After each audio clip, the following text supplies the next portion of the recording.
Hello there, Sergeant Dyer of the United States 5th Infantry at your service.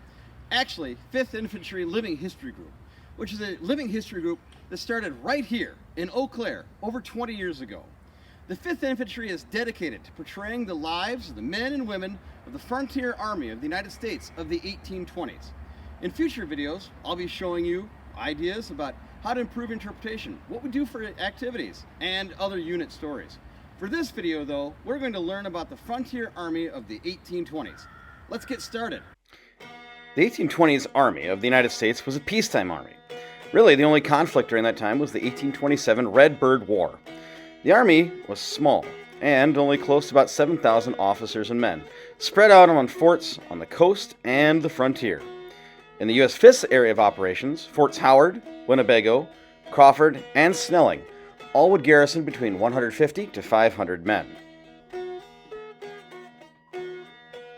The men that made up the United States 5th Infantry were a diverse group.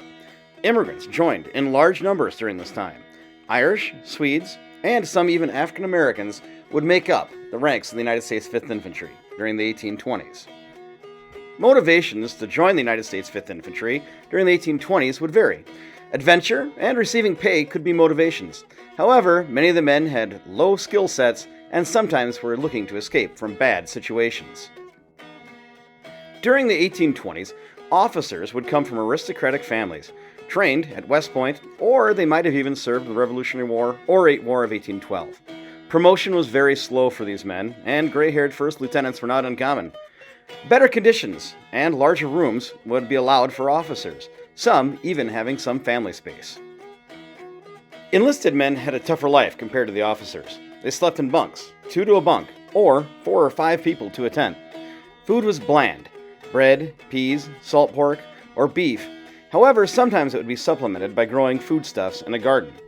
Men would work on roads, their own gardens, wood detail, or constantly repairing the fort, with a little bit of marching and drill added in. These tough conditions resulted in increased desertion and ill temperament from many of the men. Women played an important part of the army of the 1820s. Officers could bring their wives to the forts.